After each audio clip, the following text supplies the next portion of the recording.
Good evening, everyone. It's good to see you here, and we have just a few things to get through before we go on to our study, some prayer requests and announcements. The first one is, if you look in your bulletin, if you have one. If not, you'll get one Sunday. September 7th, Grief Share starts, so that is this Thursday. And then this Saturday, there's also the Waukesha Golf Outing, and later on, the Hog Roast up at the camp building. That's at 5. And then we have revival coming up, and then the 20th, which would be the Wednesday, we would usually end revival. Jeff Fall's not able to finish revival for us on that day. So his last day here would be Tuesday. That Wednesday would be kind of like the Youth Sunday events, where it's youth-led worship and the sermons and that sort of thing. So if you're confused by that and thinking it was a worship night just for the youth, that's not the case. It's a worship night brought to us by the youth. So hopefully that clears things up. And then that Saturday, after all of that, we have the Fall Festival. So if you're able to volunteer, bring anything or help, we would love to have help. We're really hoping to have a few hundred people here from the community. And I would like to see this be a big part of our community outreach here. It's a little different than what we've done historically, and we'll see if it works. And my philosophy with that stuff is pretty simple. Try it, and if it doesn't work, we won't do it again. But I'm excited for it nonetheless. And then also, Marlene's back with us from Maine, and hiking the whole AT Trail. Was it like 2,900 miles? Something like that total?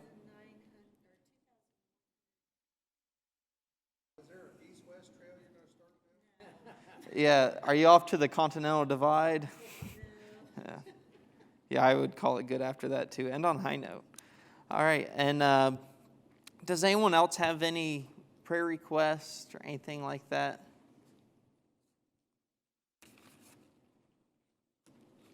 Okay, simple night.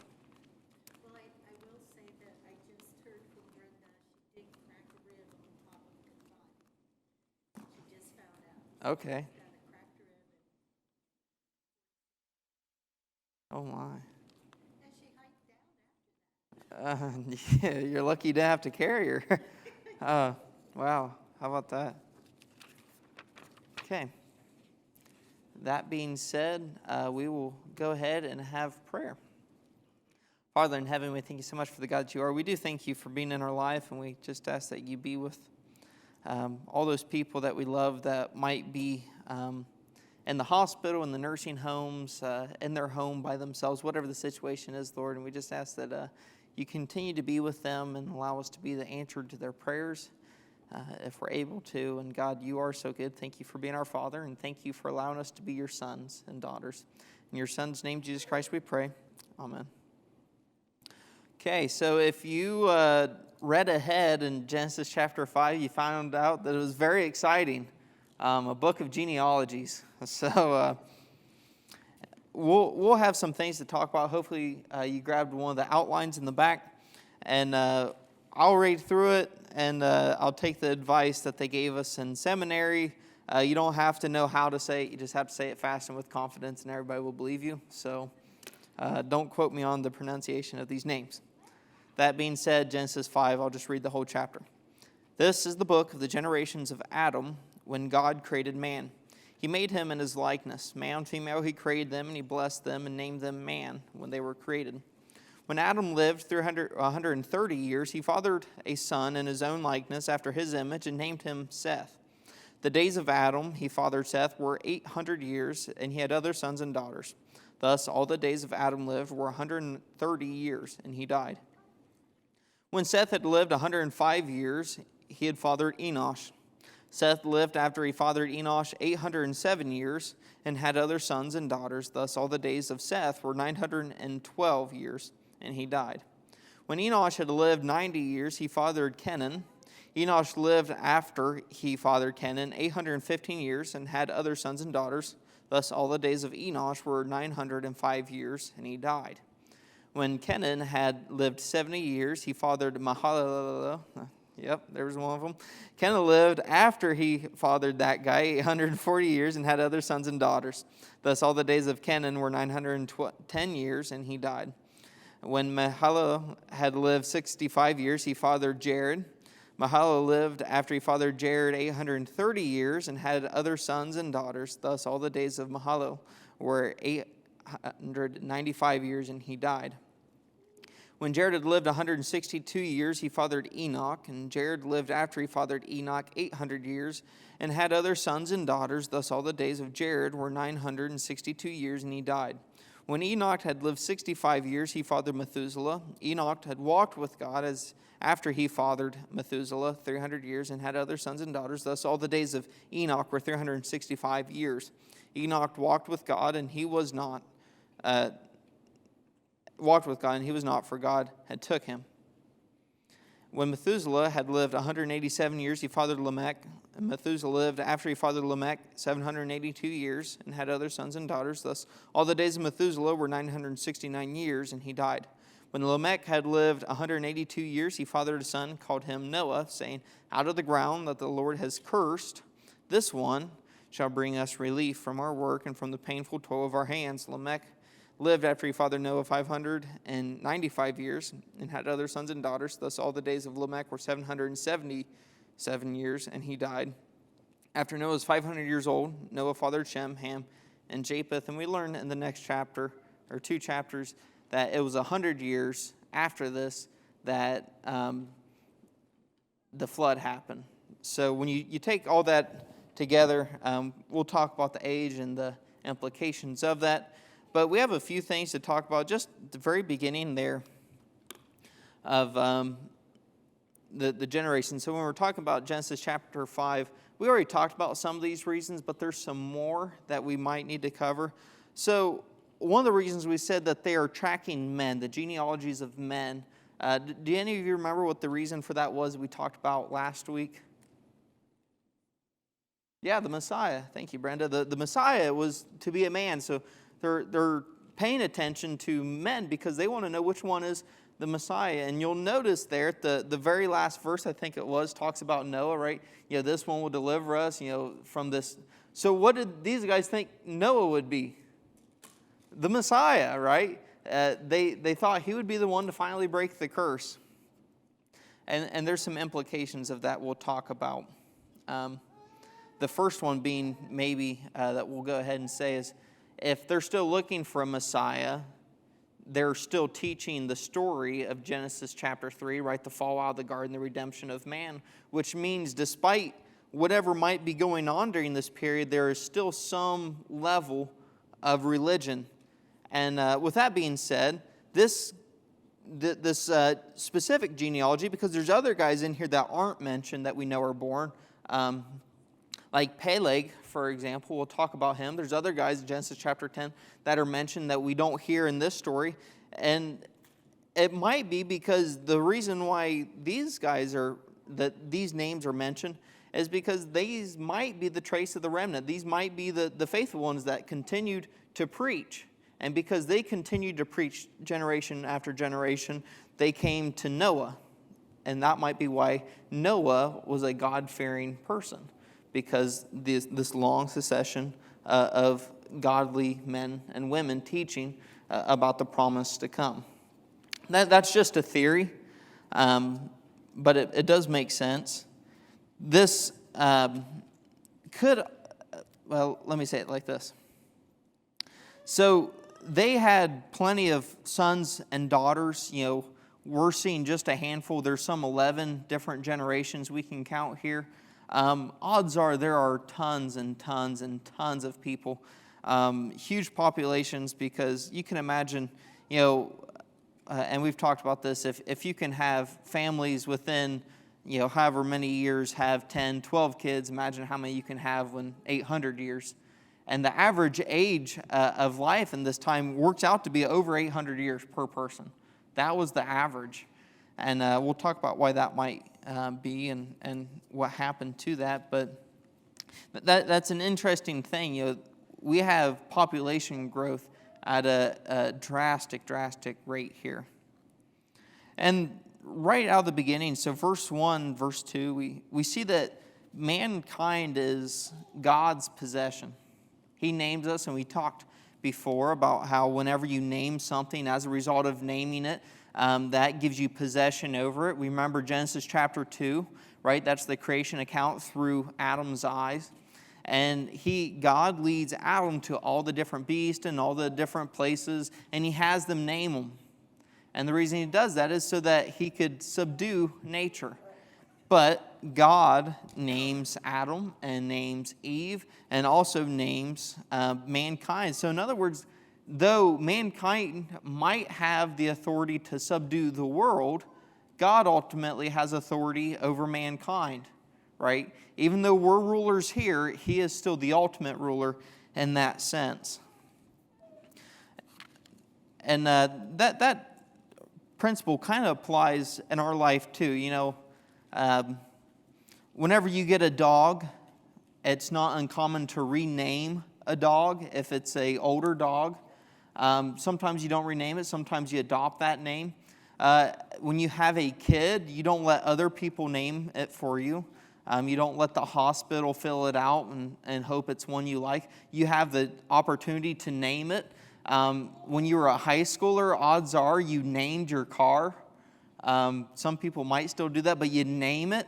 And, you know, I had all kinds of names for all my vehicles, and sometimes they changed and that sort of thing, depending on whether I liked it or not that day. You know, if it broke down, it had a different name than if it didn't break down. You know, so we had names for things because they were ours, they were our possession. You know, so we still apply that principle today. And we also remember when God took possession, saw the faithfulness in Abram, he changed his name to Abraham. And when he saw the faithfulness of Sarai, he changed her name to Sarah. So we see that as a biblical thing. We see that as an ancient thing. We see that as a common thing for us today, right? That law of possession through naming. And it says that he created him after his image, and that his sons had the likeness of Adam. And if Adam was created in the image of God, and his sons were in the image of Adam, what does that mean about his sons also? They would have been created in the image of who ultimately? God, right? So they would have been created in the image of God. And ultimately, we all eventually come from Adam and Eve, right? Which means since we are those sons, that long succession, however many generations that may be, we are also created in the image of who? God, because we're after the same likeness as Adam. And we've talked about this, right? What does it mean to be made in the image of God? What does it mean to be made in his likeness? And John 4:24, it's an important verse. It says, God is spirit. Those who worship him must worship him in spirit and in truth. That first statement, God is spirit. So what we'll find is if we're created after the image of God, we must also be spirit, right? And we believe that. We believe there's a physical side of man. We believe there's a spiritual side. And this is something that is coming under heavy criticism within people where they don't think that there's more to people than just the flesh on our bones. They think we're just molecules in motion. You know, some people call us wet robots. I don't think that's the case. And I don't think anyone really thinks that's the case. Because we still use vernacular as if we're more than just that, right? As if we're more than just molecules, as if we're more than just atoms. We talk as if people have spirit, and I'll talk about that. That is, so imagine in this hand I have a picture of 4-year-old me, and then in this picture this hand I have a picture of me right now. Which one is me? Which one's me? If I had a picture of 4-year-old Zach and 23-year-old Zach, which one's Zach? Both. But how can that be? Right? How can that be? Because there's two parts to human. There's the physical side and the spirit side. And hear me out on this. This is a little difficult to follow through, but I promise it makes sense. There are 3 parts on what makes us our physical side. The first one is our perception, right? Those are the senses. It's touch, it's taste, it's scent, it's sight, it's hearing. That's one part of me, right? What's my environment? what do I see in my world? That's a part of me. There's also my thoughts. What am I thinking? How am I reacting? And then my emotions. Where are my thoughts bringing me? Where is this environment making me think about, and what am I thinking about making me feel? That's one side of humans.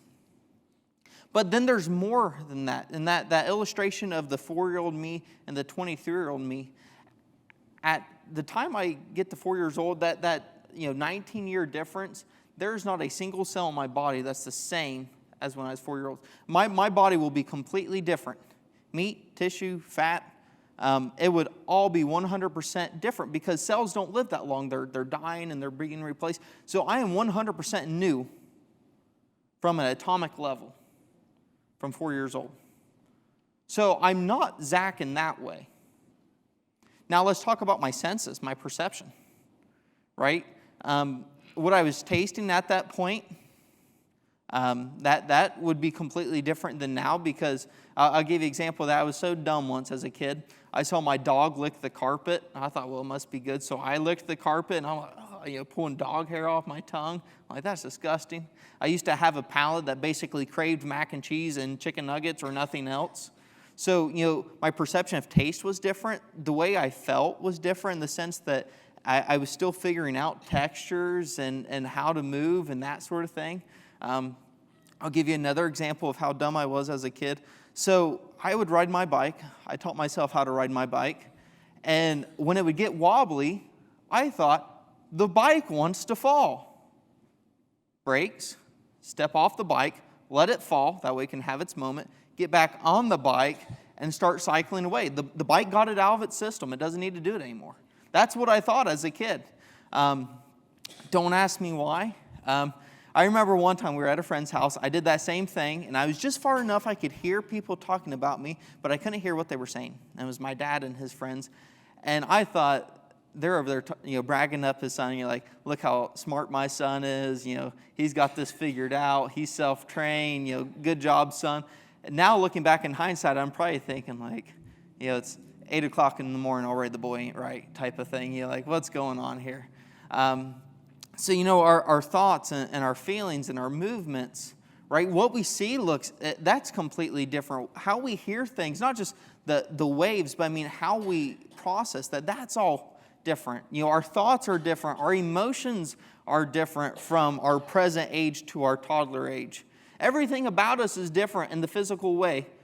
But when I asked you, who's Zach? 4-year-old me or me now, you said, that's still Zach. So what is it about me, even though I'm 100% different in the physical way over here, why is it that you can still say that's just as much me then as I am me now? Right? What is that part of us that says that? Well, this is an argument on self-reality. And there's one thing that no matter what changes in our life, stays the same. It is always fundamental. It is very deep inside. And no matter what changes, it stays placed right there within inside of every single one of us. Now, that's a neat thing. I think that's a neat thing. And I would argue that this unmovable piece is our spiritual being. The reason why I am the same 4-year-old as I am a 23-year-old, even though I'm different in every way, is because I have a spirit to me that does not change. Jeremiah 1:5. So God is existent beyond the material world, right? He does not require the material world. He's an immaterial God. He's a supernatural God. He doesn't require the material world to exist. And we're created in that image, so we also have to be able to exist beyond the material world. And this is what Jeremiah 1:5 says. Before I formed you in the womb, I knew you. Before you were born, I ordained you. Right? I knew you before you were formed in the womb. I knew you before conception. Now you can say, okay, well, this is just a God knows everything, and of course He does, so sure He would know us before. But there's also an element of a spiritual being that little immovable piece, that is there. Because we're created out of the image of God. So when he sees us, though it's true, and we all have a beginning, I'm not saying we're eternal, don't take it that way. But before we're even fully sewed together, before we are fully formed by God in the womb, we still have a spirit given to us by God because we are created in his image. And this is also an argument when we talk about abortion, right? If the 4-year-old me is the same me as the 23-year-old me, then why is the unborn me different than the born me? Even though physically 100% different. Why is that still me? Right? It's not me and then all of a sudden it becomes me, because then it would never be me. So it has to be me before, there's no beginning to that once it happens. And this is called, in philosophy, the fallacy of the beard. And the fallacy of the beard basically goes like this. If I said, how long does a beard have to be a beard? Nobody should give an answer other than yes. And what I mean by that is some people, like the macho man, until it's 3 foot long, it's not a beard. So if it's 2.5 foot long, is it a beard? Sure it is. So Gary, Doug, there's some other guys with facial hair in here. Mike. So what you have is a beard. And everybody that doesn't have hair that you can plainly see, Marshall, myself, Dylan, Ernie, all of us, we still have a beard. It's just not as long, but it's still there, right? We still have to shave. So we still have a beard. It's just not as long as the others, but it's still a beard. And where this applies to this idea here with abortion and the identity of self is just because it looks different, the fact that it's there in any degree means that it is fully a beard. It might not be a long beard, might not be a bushy beard, but it's a beard. It might not be a big baby. It might not be a self-sustaining baby. And by the way, what is a self-sustaining baby? When people say, you can abort a kid until they're self-sufficient, what does that mean? If my parents would have just left at the age of 16 years old and nobody else took me in, I would have died. Guaranteed. At 16 years old, right? What would I do? I had a job, but not a job to pay for a house and groceries. And if I did get groceries, I couldn't cook them. So in that case, the pro-abortion argument for that way works against me. And even now, to some degree, you could argue that, right? I married a partner that completed me. Not that was me. Otherwise, we'd both be starved. But anyways, back to this main point. We are created in the image of God. God is spirit. So there's a part of us that is spirit. And any time you hear an atheist or anyone like that say, use that language, well, that was me back then. Well, no, what do you mean by that? Because in every sense of the way, it's not you, unless you have a spirit that has continued clear through your whole life. That is the only way that can still be you back in the past. So hopefully that wasn't too confusing. But the whole point of that is that we are reminded that we are created for a relationship with God, and we are created to worship God because we are made in the image of God. So another thing we have here, the next section of our notes, is what time has passed. If you go through the time of Genesis 5, so basically from Adam to Noah, and then you add that 100 years between the 500 years when he had his first son, and then the flood, that 100-year window, what you get is 1,656 years has passed. Okay, that's what you would get there. With that being said, I think you can make an argument for plus or minus 11 years here, because you have to count the generations, and kind of the way math works isn't necessarily a solid thing. So who here has a birthday next month? Does anyone have a birthday next month? Does anyone have a birthday? Marlene, okay, so you have a birthday next month. I won't ask how old you are, so I'll say this. So Marlene's turning 26 next month. okay? But what's interesting is you're going to be closer to 26 now, even though you're only 25, than half a year from now. But half a year from now, you'll still say you're 26, even though now you're closer to being 26 than you will be half a year from now. So you can have a year fluctuation, right? So my birthday is February 11th. February 10th, I will still say I'm 23. February 11th, I will say I'm 24. But take August of 2024, I will be closer to being 25. Not August, I guess. December of 2024, I'll be closer to being 25 than I will be to 24. But I would still say I'm 24. So you can have plus or minus a year either side. And since we have 11 generations, that means that we have a 22-year window total. 11 years minus, 11 years plus, which gets us between 1645 and 1667 as far as years, between the fall, the birth of Adam, and the time that the flood comes about.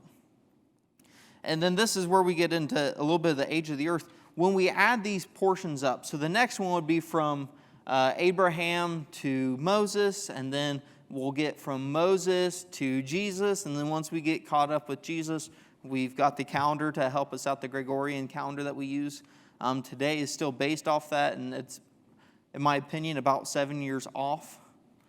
But even with that being said, we're still incredibly close. So that's how we would track that, and we don't have time to track that because this is a class on the first 11 chapters, not a class on all the Bible. Mike?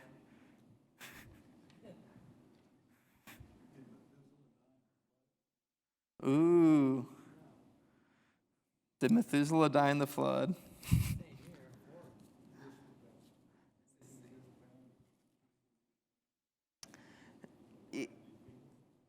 So, yeah, there's these guys that are living very old ages, and some of them that we read about would have died prior or to the age of the flood, or the time of the flood. And what I like to think is that God spared all of his faithful during the flood, but he didn't spare them all on the ark. Okay? And one of the reasons I say that is we read through, and let me bring the verse up here. So verse 21, and Enoch lived 65 years, and he had kids at a pretty young age. He lived for 65 years before he had his first son here, and it says he walked with the Lord, and God took him. God took him. And the dating would work that he could have been an old man at the time of the flood if he lived according to the same age as the rest of the folks here. However, we don't see that necessarily happening because God took him. So maybe he was the only one that remained in faith. And as a result, God took him prematurely. He went away at a young age of 365 years old. But my guess is God would spare those people of that judgment. The same way that I think in the second coming we'll be spared of judgment. Right? Either we're going to be spared in the sense that we never have to make it to that, or we're going to be spared in the sense that once we do come to that point, Christ will protect us, and we know that our foreheads are sealed with the Spirit. And as we study eschatology, once you're sealed with the Spirit, the angels pass you and go to the weeds. So that is also another thing that we do not have time to talk about. But yeah, so we have roughly 1,600 years, a little more than that, but about 1,600 years between Adam and Noah. So that's an important block of history to remember. And then I want to spend our second half here talking about a pre-flood world. So what would this world look like before the flood and after the kicking out of the garden, right? What does this 1,600-year period of history look like? And the first thing we notice is a very long lifespan, right? The average, if I remember right, works out to be like 400 or 847 years, something along that lines. Very, very long lifespan. And we have to ask ourselves, how, right? How can this be? It's possible that God preserved them, and I believe he would just as much as he does us today, but I don't know if they're getting a supernatural preservation. I think there's more to this. So I think because we don't see this change until after the flood, right? Man's years will be limited to 120. We don't see that till being applied to people till after the flood. I think there had to be something at that flood event that caused this in a more or less natural way. And does anyone remember what else they would have happened? What else would have happened to these people after they got off the ark? Gary?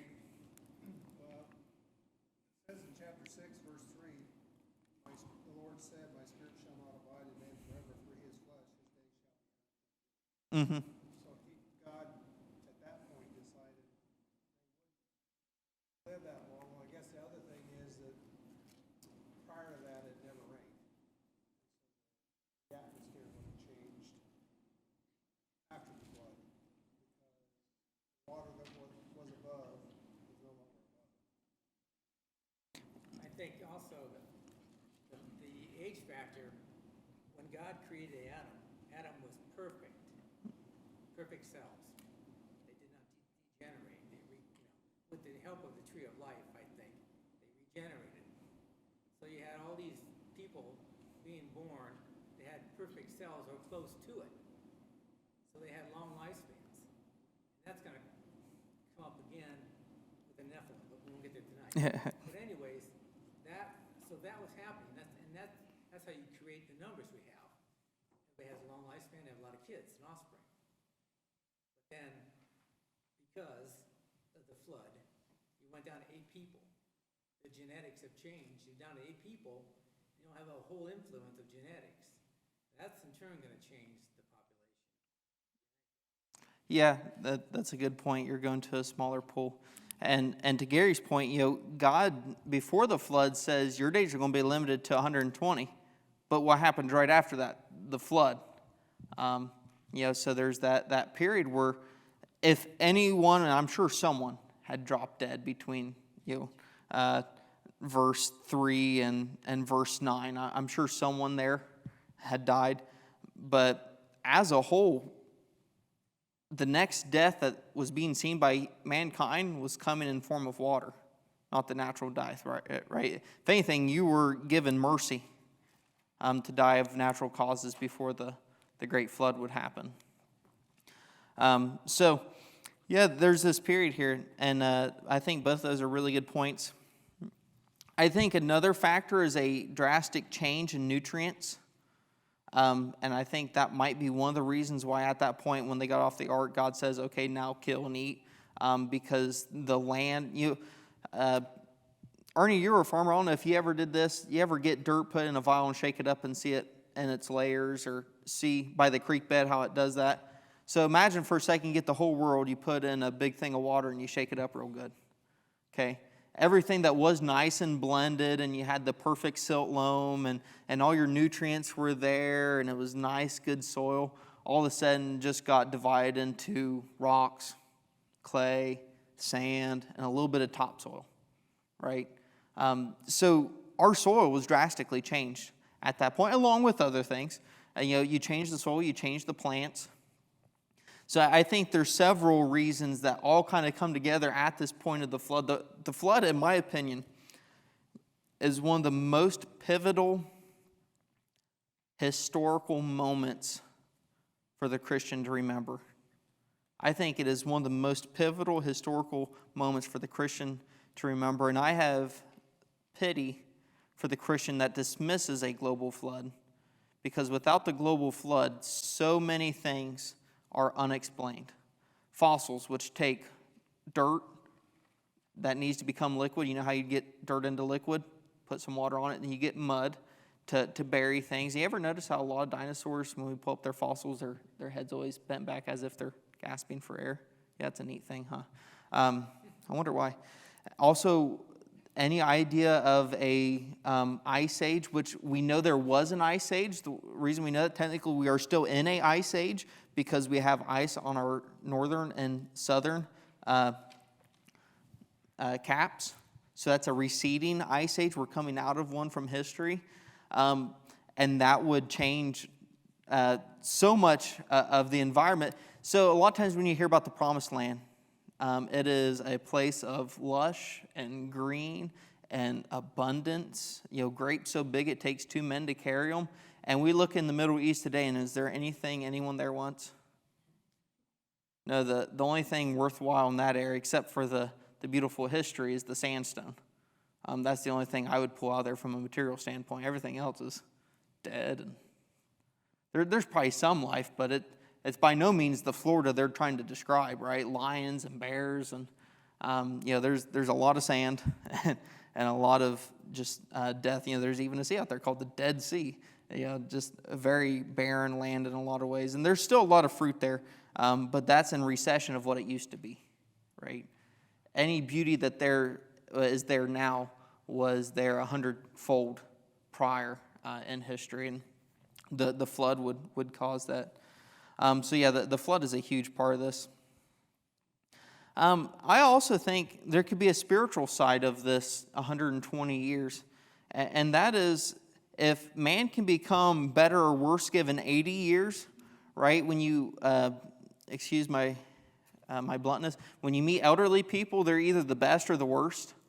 And thankfully, we're full in a church that has a lot of the best. But they're either very bitter or they're very sweet, and there's not many middle class. Does anyone know what I'm saying? I think a lot of that is because with time, and depend on how they interpret scenarios, they either use that as a chance to soften their heart and grow closer with God, or a chance to harden their heart and grow further from God. That kind of happens with time. So if that can happen over 80 years, imagine the potential over 800. Right? That you're either the sweetest or the most bitter at that point.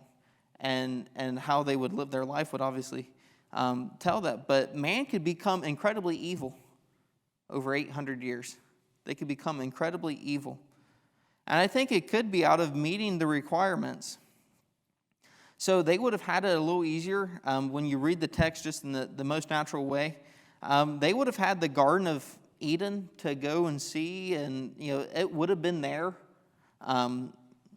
So they would have had it a little easier. And usually when situations are easier, it takes more time to figure out what you're actually made of.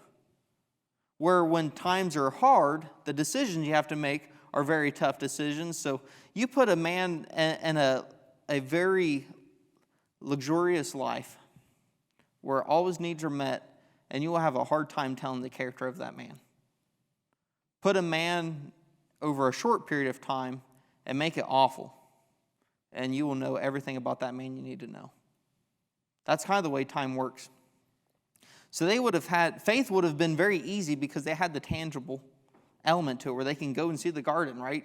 There's angels that are floating in the air on fire, waving swords, right? They would have had stuff we didn't have.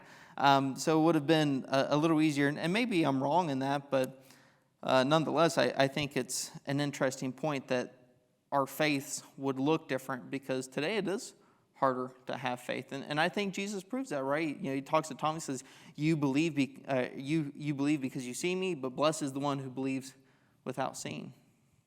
In other words, it's going to be harder for them because they're after me, but you guys will still both be blessed. And then I have another point here. So people living for over 800 years would cause a completely unique looking person. Vastly different. And I think as a whole, people would probably look about the same. Maybe it's the aging that would slow down. But what's interesting, because we always wonder, like Neanderthals, cavemen, like, were those people, those skeletons we dig up that we know they're people, but they don't look quite like people? Where might they come from? And a lot of those, let me just say this, a lot of those can be very easily dismissed. Like Lucy, which is what they say to be the oldest complete. They 3D printed nearly 90% of her bones. So I don't know what they mean by complete. But they are not human at all. Any biologist worth their weight in salt will say, yeah, this is not quite human. But there are people that have big elongated foreheads and small cheekbones, and you've seen those that they say are human, and biologists that, or even Christian biologists will say, yeah, they're human. So how do we get those? The first thing is I think there's genetic abnormalities. Kind of like today, all of our skulls don't look the same. But also within that, there's two parts of the head that never really quit growing and moving. And the first one is the plate of your forehead. This, the older you get, the longer it will go, the further it will protrude out. And then also, the older you get, the more your cheekbones sink in. So what that means is over 800 years, you got this big old forehead that sticks out past your nose, and you got these little itty bitty cheeks that sink in. And now when we look at cavemen, if you were to draw a caveman, if we had any of our kids draw a caveman, you know what they'd have? A big old forehead that sticks out past their face and a small little itty bitty face. I think part of that might be explained by the age that these people are living. So I think when we're pulling up Neanderthals, that we call them, I think what we're actually pulling up are people that have lived very long and as a result have physical differences than us, despite having the same genome, in other words, being human. So it's just a thought on that. So another ability here, a difference between us and them, is they would have had the ability to see the garden. I don't think God wiped away the garden. The scripture doesn't necessarily read that way because we have the guards and that sort of thing. So if he didn't wipe away the garden, you could theoretically have field trips to this. Would you be allowed in? No, but could you potentially see it from a distance? Sure. Dave, do you have something? Yeah, the garden's always fascinated me, and I think you're right. Those angels were there just to keep everybody out. You could not go back in because the tree of life was still there. And when you get to the flood, people always say, well, how does in the world could you get every animal on that ark? Where'd they come from? Who's to say the ark wasn't a half mile from the Garden of Eden? And every animal in the world was in the garden at one time. God could have just kept some of the animals in the garden and just had them walk out and walk into the ark. That's my theory on that. But you couldn't go into the garden because the tree of life was there, and that was off limits from that out. Yeah. You Well, could see it, you couldn't go in there. and here's a point to the idea of having angels guard it. Why would you set angels to guard it if you're just going to pull it away? Why not just pull it away? Right. Doesn't make sense to set guardians up if you're going to pull away the thing that they have to guard. Yeah, so it is interesting that they most likely, unless something happens radical that we don't read about in the text, is most likely they had the garden, and that would have been a completely different level of faith than we can process today, because we can't go anywhere on this world and necessarily see angels floating in the air with flaming swords, twirling them around. We don't have that. Never mind, I'm not going to make that joke. Anyways, that was a funny one, though. So feel free to laugh if you'd like to, but I'm not going to tell you. Okay, so they would have had the ability to see the garden. Another thing that would be different is they had the rapid ability to repopulate and develop like we had never seen. So a question specifically for some of the older people in here, but feel free to chime in no matter how old you are. What are some of the incredible developments you can remember just happening in your short span of life?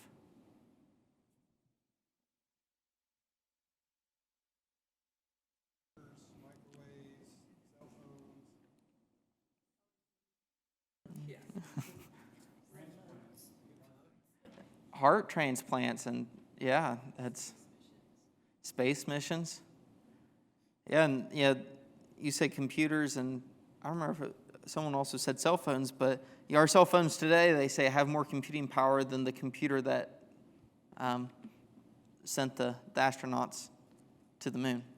When I was in college, I was hired one day to move a computer, 5 of us. Went into a room, there was all these machines, dollies, and we moved these machines out of that room, and that was one computer. Yeah, and Emily just got a laptop today, and it came in a box about this big. So, yeah. Anything else that you guys can think of is like, whoa, that's... Electric typewriters, thank goodness. Electric typewriters. I have one, if you want to see one. I was messing around with Dave. He had a VHS tape, and I grabbed it on his desk. I was like, what's this? He's like, are you kidding me? And I was like, yeah, I am kidding you. But he did have to point to me what a mailbox, like the public mailbox. I didn't know what the big blue things that sit on the side of the road. We didn't use those. We lived in the country. We had our own mailbox. Why would I go into town? Yeah, but yes, that wasn't an age thing as much as it was just where I lived. I could care less about what was going on, especially with some mailbox I never used. But anything else that, yeah, as far as the development goes? Self-driving cars. How about cars that don't need a complete engine rebuild after 70,000 miles? Ones that, have heated seats. Dad looked at a truck once that had air-conditioned seats. Stuff's just incredible, right? And to think that, 100 years ago, there were 1,000 car companies and only about 4 or 5 of them made a car that ran. And now there's, 4 or 5 big car companies, and they all run for 300,000 miles. It's incredible.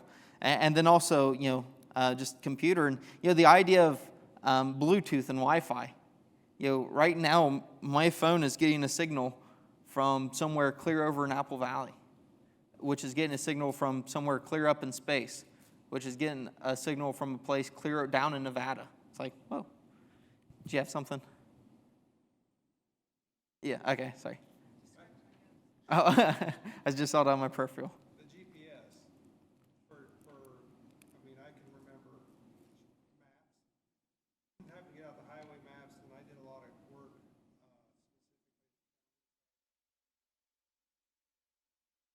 all the little town maps in it. So you had, when you're trying to find your way around, your car is just, you got the map stretched out clear across the passenger seat so that you can find the roads and stuff, and then you have to remember what route you figured out.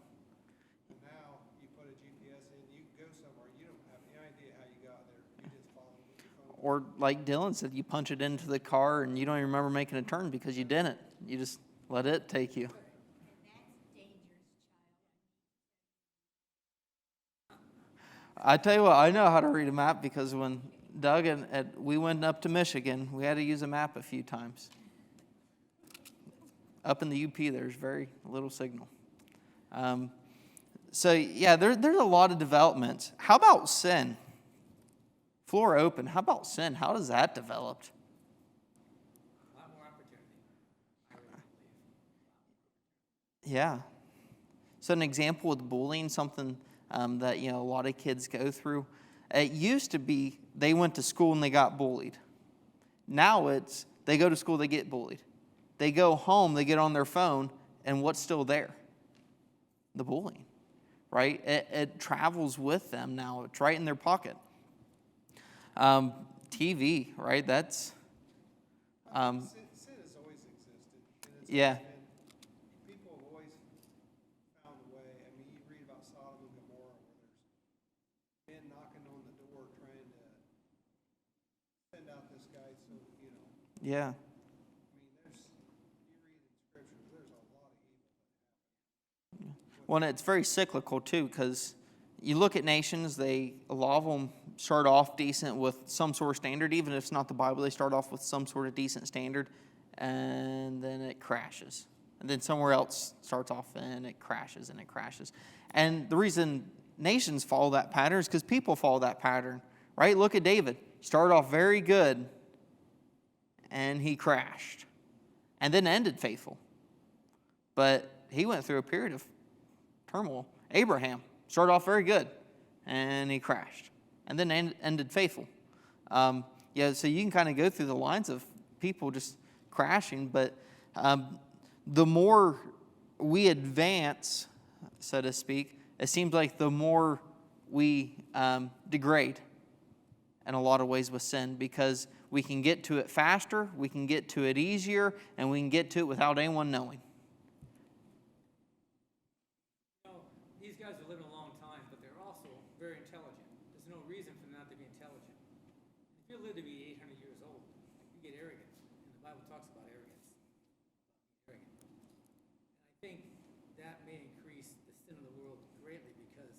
so many people that were really, really smart. There's no reason for them not to be.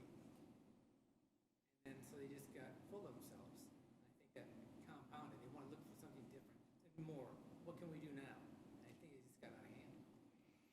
Yeah, well, and it's almost a shame the inventions and ideas and stuff that we miss out on because they were destroyed in the flood. Maybe it's probably a good thing ultimately, but it's kind of like when the Library of Alexander was destroyed by the Islamic conquest. Every ancient book in the world in one library, and they burned it to the ground and stomped on its ashes. Think about how many manuscripts for the Bible and just so much good information. I mean, hundreds and hundreds and hundreds of years of man's thoughts coming together in one place, and they ruined it. And you imagine that same thing would have happened in the flood.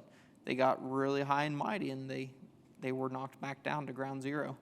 So things would have progressed greatly if things can move as fast, because we see these generations moving within about a span of 40 years. If you look, the 20s and 30s look nothing like the 60s and 70s. The 60s and 70s look nothing like 2000, 2010. And my guess is 20, 30 years from now, we're going to be saying the same thing, right? It looks nothing like it does today. And someday, all of us will be old-fashioned and outdated because of something we have on us. But right now, we think we're pretty cool, and that's just kind of the way. Say that as a young man. Yeah, well, so. That someday is here for some of us. Yeah, though it's not a huge difference, I remember when a phone didn't have internet.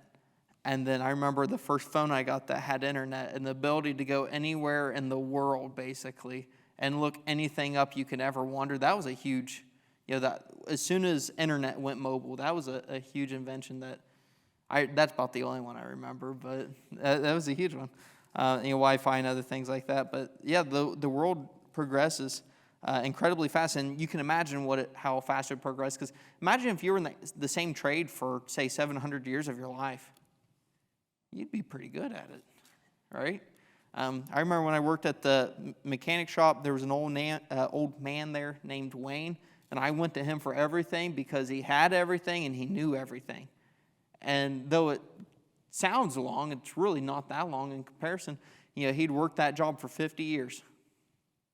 And here's these guys that would work that for 50 plus another 650. Don't you think they'd be pretty good? They'd have some stories too. Right? If we think we can talk about the development of mankind, imagine living through 16 generations. That'd be pretty stout. So another thing would be the difference in environment. So, and this is a divided issue, whether or not there was rain, right? Was there rain at no point before the flood, when the raindrops start laying on the ark? Is that the first time it ever rained? Also with the rainbow, is that the first time? Or did it just rain after that? And I have to be honest, I've changed my mind on this. Not that I've switched positions, but I've become a little more open. And Genesis 2, verse 5 and 6 talk about in that there was no rain, but rather mist came up from the garden. But it's in the creation story.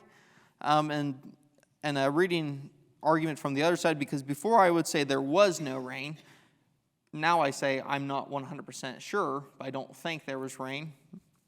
Because it says there was no rain in the garden, but it doesn't say there wasn't rain, or there was no rain in the garden in creation, but it doesn't say there wasn't rain after that.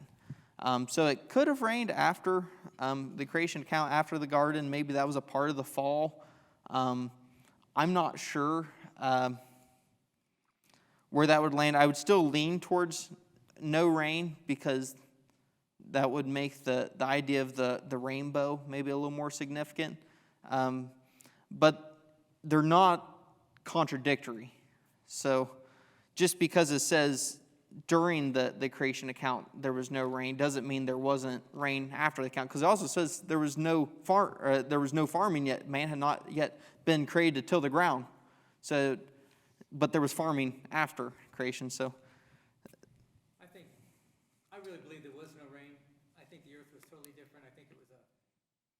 greenhouse effect because you had fossilized ferns 120 feet high. You can't get those nowadays with our rain system. With an earth that had a cover of clouds on it at times and a heavy dew scenario, you get those kind of plants that are actually in fossils. You don't have them today after the flood, they're not there. You get big ferns on it. So I really believe there was no rain. I think it was a whole different environment, and people, I think it helped them survive in some ways, and changed us afterwards. I just think we changed with the environment. Yeah, I as a whole, I would say that there probably wasn't rain, but from a biblical standpoint, I'd have a hard time defending it without going to non-biblical sources. But nonetheless, there could have not been rain, and if there wasn't rain, then there would have been the humidity shield that some people call it, and basically just imagine a dome-like effect over the garden that would be a canopy of water, and very humid, perfect environment, and that would have helped people as well during this period to live longer. So this is something interesting. We have two ways we can breathe air, through our nose and through our mouth. When we breathe through our mouth, it goes straight into our lungs, and that's an okay thing. But when it goes through our nose, it's already pre-filtered, and our nose actually has the sinus cavity in it about the size of a billiard ball. And what's neat about it is your body naturally humidifies the air to the perfect humidity level as it goes down to your lungs. So though when you inhale through your nose and your mouth, it still feels like you're getting air, the air that goes through your nose is actually easier for your lungs to absorb the oxygen out of it because it's already perfect conditions. But if the whole environment around us is already perfect conditions, we have no need to have to purify the air before it gets to us because our body can absorb that right away along with the other plants. And then here's another note. We just have a few minutes. Potentially a Pangea. And Genesis 10:25, Peleg. If we read that, go ahead, turn to Genesis 10:25. We'll read that, talk about it, and then we'll be done for tonight.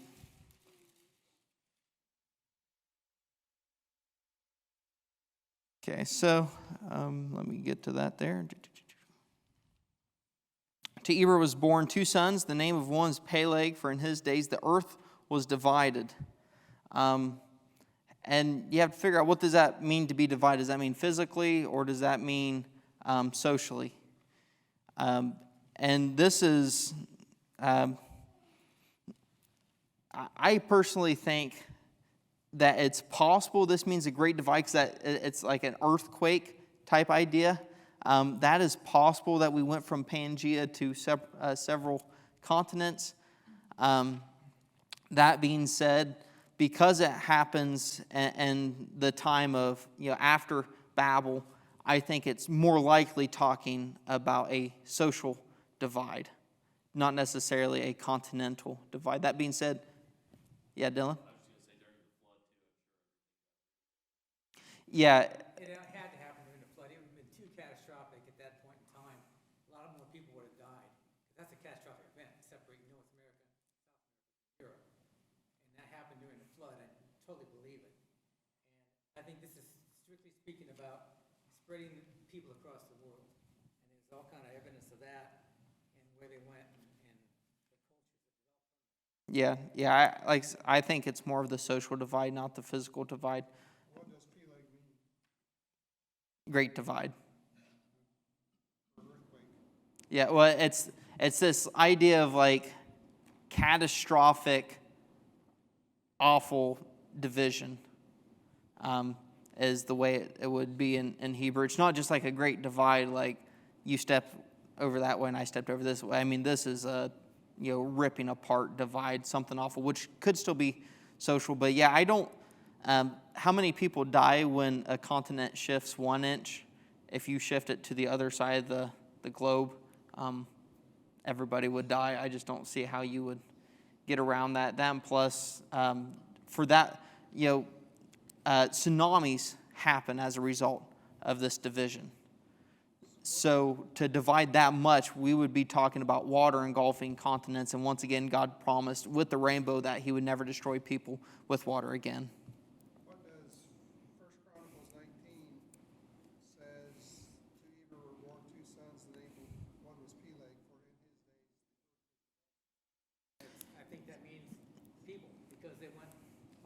entire world. And if you look at the possibilities, they went so many miles a year, it might take 120 years to populate South America from Middle East.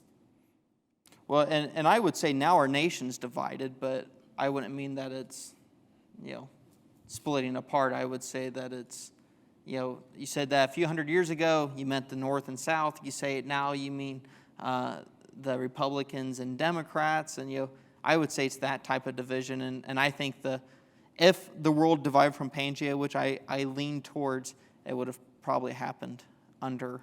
And Pangea is just it's the idea that all the continents would have been one piece. And you kind of look at the map and they look like they might fit together. And there's different salt coasts. So it looks like it might have been there. And that most likely, in my opinion, would have happened during the Great Flood. Any ideas on that? We've covered some stuff. And we covered a lot of different things because I didn't think we wanted to go through the meaning of every name in Genesis chapter 5 and all that. So we tried to dive in different areas, go a little backwards, go a little forwards, and bring it into chapter 5. That way when we get to chapter 6, we can talk about the wickedness of man and that sort of thing.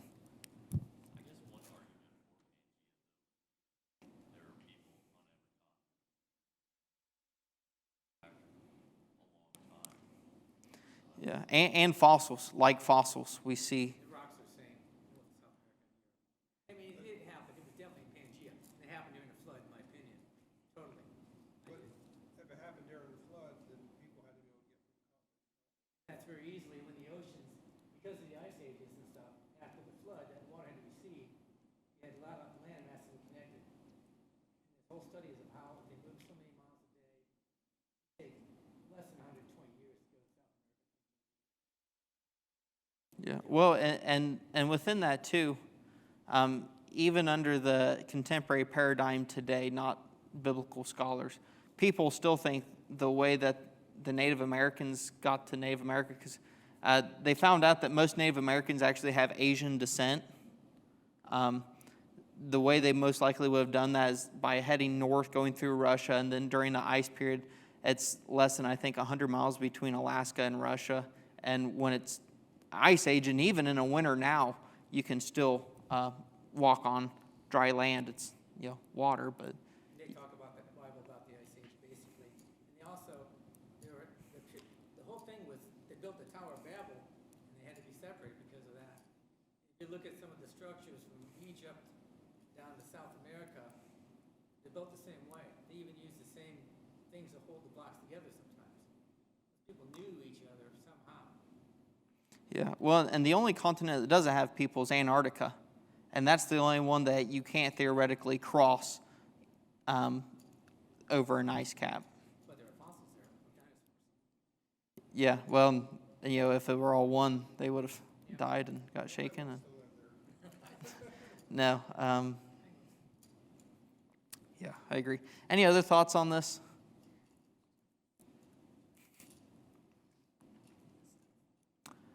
Okay, that being said, next week we will have all the joy in the world talking about Nephilim and the wickedness of man and all the real fun stuff. So that should be interesting. Gary, do you want to close us out in prayer? Lord God, our Father in heaven, I lift up your holy name. Just praise you, Father, for what an awesome God you are. Father, it's good to study your word and to look back through history and creation. And know that